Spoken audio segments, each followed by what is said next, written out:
Wow. But I mean, you know what? That's really interesting. So like after all this time, I mean, because Star Trek it's the production of that show was so long ago. To get that kind of applause for something you worked on 55 years ago, what's that like? Does this work? Hello? I'm sorry, did you ask a question? Yes. What is it like for you to hear that kind of reaction, that kind of applause? It's fantastic. I can't believe this thing has grown like a weed over the years. I mean, I don't, when it was canceled, what is it, after 3 years? We were shocked then because we knew the audiences loved it and thought it was a mistake, but we thought that was the end of it. And it's been chasing me for 50 years. Unbelievable. Unbelievable.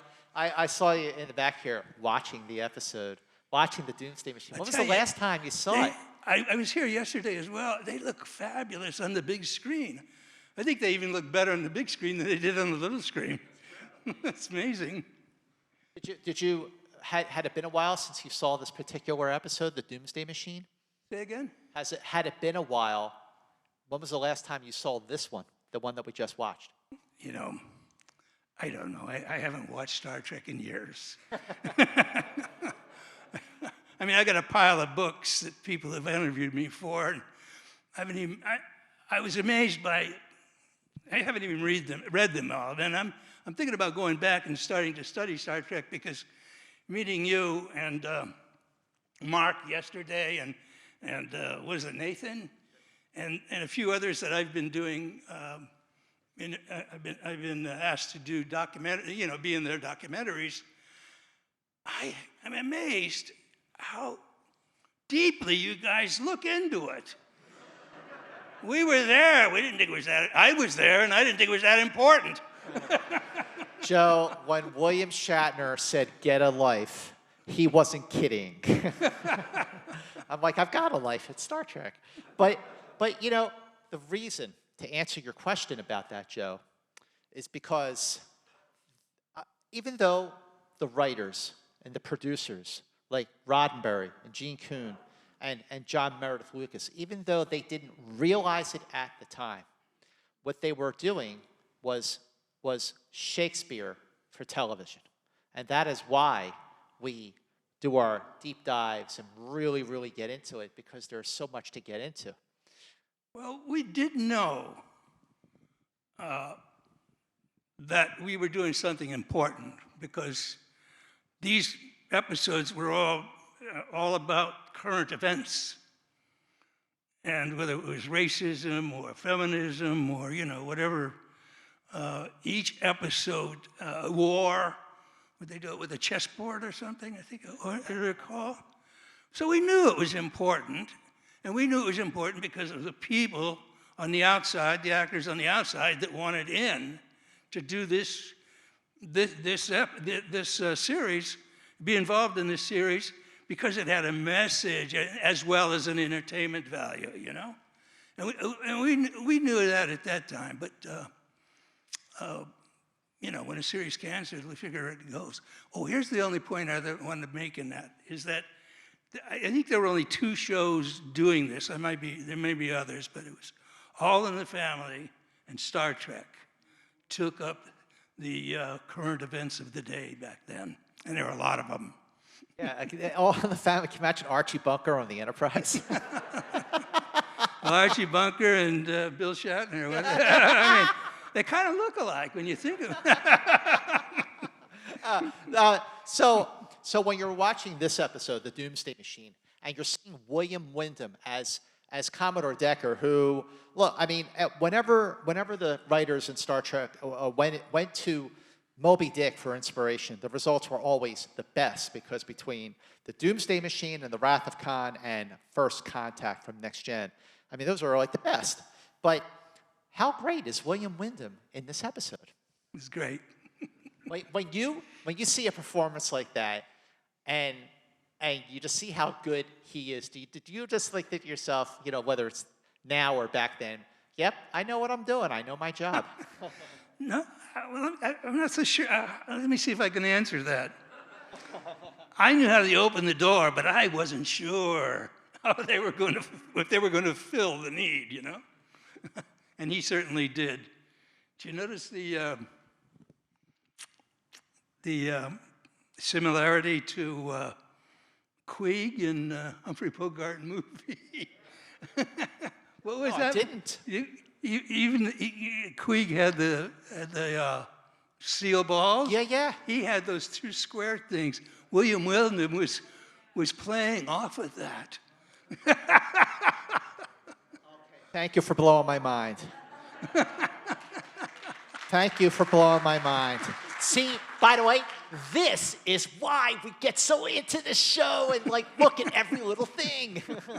Yeah, I don't know whether the writers intended it, but they could have said, well, let's take that situation and bring it to this one. And Spock played the Van Johnson part, relieving him of command. Well, listen, you know, because of your relation to Herb Solo, the executive in charge of production at Desilu, who was working for Lucille Ball. I mean, so many people, I mean, I'm sure a lot of you know this already, but so many people don't realize just how crucial Lucy was to getting Star Trek made. Well, Lucy was, I think, in her 18th year on television, and she'd lost or divorced the husband that was really responsible for, had a great deal of the responsibility of the success of the Lucy show. And now suddenly she's alone, she's in command. And she wasn't afraid to use her influence. I don't really know the whole story, but they had RKL sitting there like a dead horse. There's a better term for that. They weren't doing anything. So she was determined to bring RKL back. And that's why she brought in this, young genius, Herb Solo, in to do it and exercise her star power to get the network's interest.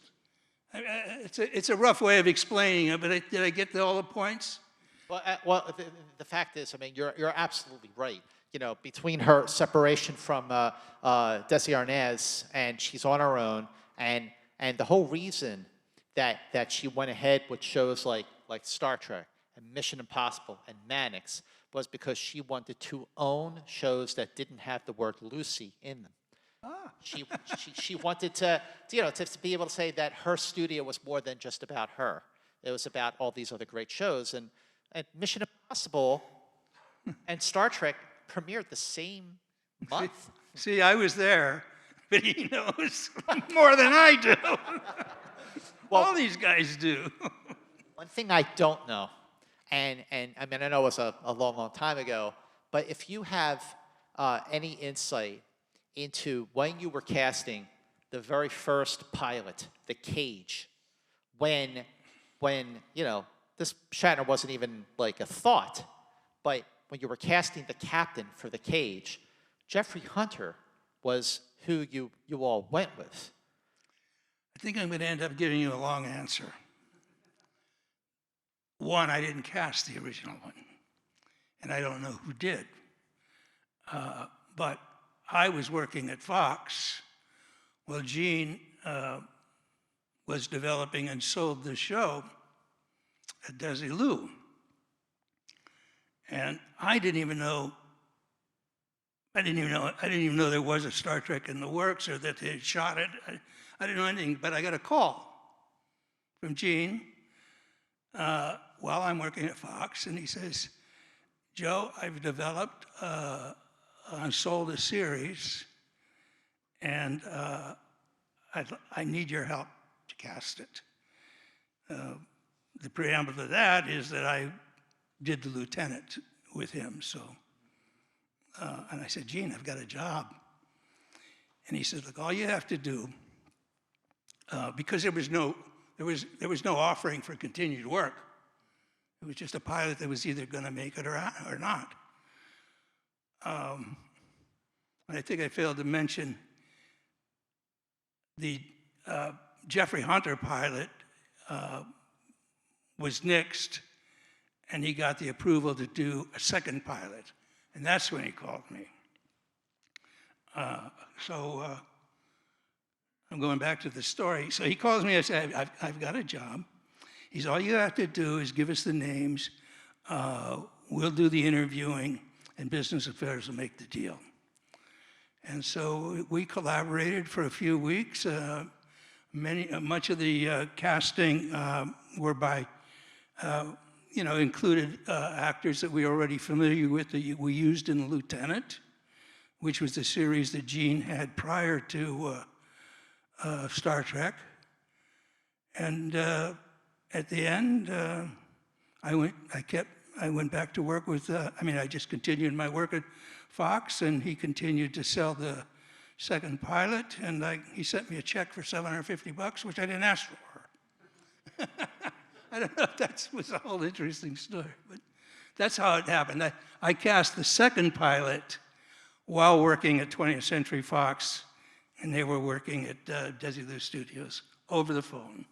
The amazing thing about that second pilot, first of all, the amazing thing is that there was a second pilot, because even by today's standards, I don't, I feel like I know my TV and film history, but I don't know if that's ever happened outside of Star Trek where there was a second pilot. Actually, I think the New Girl, with Zooey Deschanel had another pilot.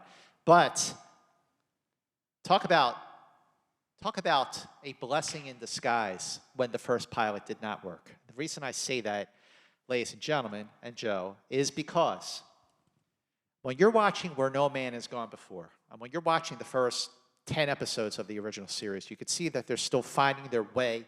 Like, even Leonard isn't quite sure how to play Spock yet. He's trying new things. They're trying things with the lighting, with the pacing. But from that first moment, when they're playing chess, from Act 1, Scene 1, William Shatner had him down. He was born to play. William Shatner was born to play James T. Kirk. So while you were working on that show and you are getting into the rhythm and working with these guys, and what men and women on a regular basis in the show and everyone, what was behind casting some of the guest stars like Joan Collins?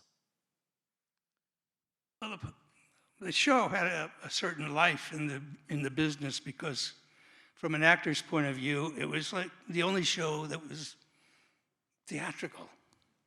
It was like a theater piece. So actors were telling their agents, "I'd love to do an episode if you can work that out."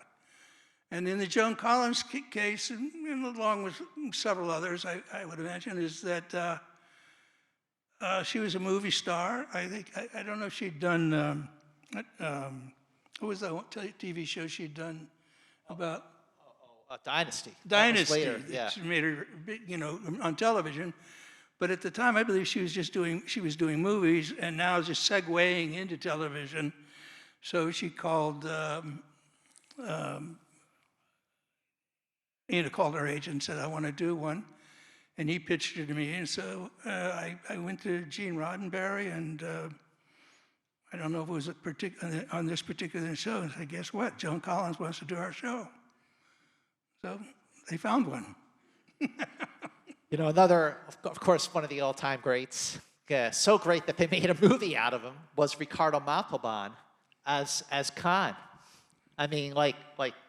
Props to you, my friend. That was good casting. Well, I thought it was. I didn't take it as such a big deal because everybody was asking. They were coming to us. So I was going, okay. Ricardo Montalban wants to do a show. They found one. I had to call him. We casting directors always get the measurements of actors. to give to Wardrobe, and I called him for his measurements, and he told me he had a 30-inch waist, and I said, "You son of a bitch."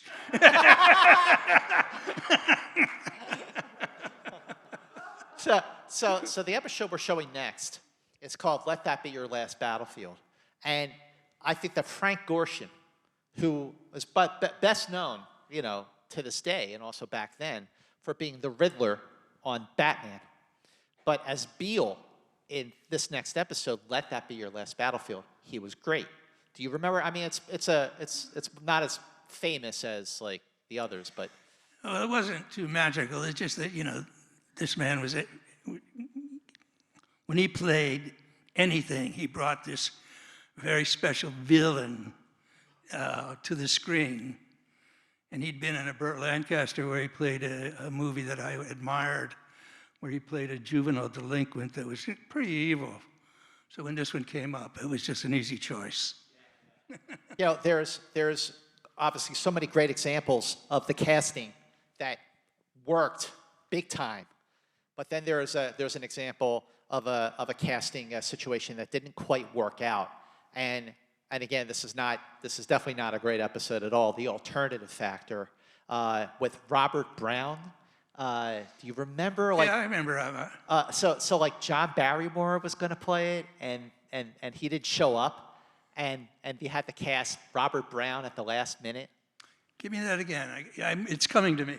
So John Drew Barrymore. Oh, okay. Okay, was supposed to play the protagonist in The Alternative Factor, and then he decides he's not going to show up, and then at the last minute, like the 11th hour, Robert Brown is cast. Do you remember anything about that? I do remember casting him, and these last minute things happened on almost everything I did, because the last thing producers and directors want to do is make a decision about actors who will carry the picture. And after they've done all the other work and pre-production, they've got to depend on the actors. Well, in case of Robert Brown, is that his name, Robert? Yep, Robert Brown. Yeah. We'd seen him on, I brought him in a number of times. So he was destined to do the show. And it turns out there he was to save the day. Absolutely. I would love to open up to questions. So just like yesterday, if you have questions, please line up to the... This guy has the greatest questions. This guy has questions for everybody, and he's awesome. What's your name again? Daniel. Daniel, what's your question? So I loved your work on all the shows, and there were two actors on Mission Impossible that you cast as guest actors, Anthony Zerbe and Martin Sheen. And I was wondering if you ever considered casting them in Star Trek, and if not, maybe was there an actor that you didn't cast in Star Trek that you wanted to? That's a great question. I don't think I can answer it, though. It's too far back. That is a great question. I would love to know, so you're working with Gene Roddenberry, you're working with Gene Kuhn, you're working with Bobby Justman, especially because they're not with us, Gene Kuhn passed away so early in the 70s before Star Trek got so popular, so he missed out on all of this. But what was it like working with Gene Kuhn? Gene was rather cold. After working with Gene Roddenberry, who was very open, he was every session was a laugh. He'd sit back smoking his cigarettes, and he just brought joy to the casting sessions and I suppose the writers' meetings and every one of them, just by nature of his personality. Well, Gene was a heady person, as far as I could guess, and I could never get really through to him. So I didn't rely on him a lot. I just did my job, and slowly, like a tractor moving through snow, just getting past him, getting his approval. But he didn't seem to have that give and take that Gene had, let's put it that way. What about Bob Justman, Robert H. Justman? He was the secret of the show. He is, isn't he? He's the guy behind all decisions, is Bob Justman, whether it was production, whether it was casting. He didn't get a lot involved in casting, but he did have a say in casting. I don't think there was an aspect of the show he wasn't involved in. They gave him the task, and he fulfilled it. Yeah, for those of you who don't already have these books, there's a series of books, I think you were interviewed for them, called These Are the Voyages, written by Mark Cushman. Those books are phenomenal. 3 volumes, each volume focusing on a season from the original series. Absolutely essential reading, and a lot of people have said, like even Dorothy Fontana had said that Gene Coon was a great writer, but a little cold compared to Roddenberry, who was had a type A personality, you know. We have a question over here. Hi. Can you describe briefly the casting process? Like when you needed a guest star, did you have many rounds of auditions, or was it fairly quick? And when you had people approaching you, like, I want to be on your show, or their agent would come to you. What was the last part? If you had somebody who wanted to be on the show, That was his question. Was there just direct offers, or did you audition these people, or how did that work? Well, most of the guest stars were known actors. And in those days, we showed film. You know, I'd go mark scenes in certain films for the directors and the producers to look at if they didn't know the actors. But most of them, you know, television in those days particularly was, guest stars were moving from show to show to show to show. Right. And so there was a known circle of people that all of us were using. And then sometimes we bring someone from the outside. If I had an idea for someone, I can't think of an example now, that was not well known, I'd bring him in to read for it. Mm-hmm. And well, that's what happened. That's how the show was cast. Not in this show, but in The Lieutenant. I saw her in a workshop, and I brought her in for The Lieutenant, and of course, Jean fell in love, and she ended up being cast in Star Trek. Thank you very much. Thanks. But that's how you know, she was totally unknown. So one last question. One of my favorite guest stars is also from my favorite episode, which is not what an episode that a lot of people hail as their favorite, but it's mine. The episode is Metamorphosis, and the guest star is Eleanor Donahue, who was best known at that time for Father Knows Best. And her performance in Metamorphosis, I thought, was really terrific. Just goes to a great range in just one 50-minute episode. What was it like casting Eleanor Donahue? I think I really influenced that casting because I had a crush on her. Well, ladies and gentlemen, please give it up for Joseph D'Agostino. Thank you so much.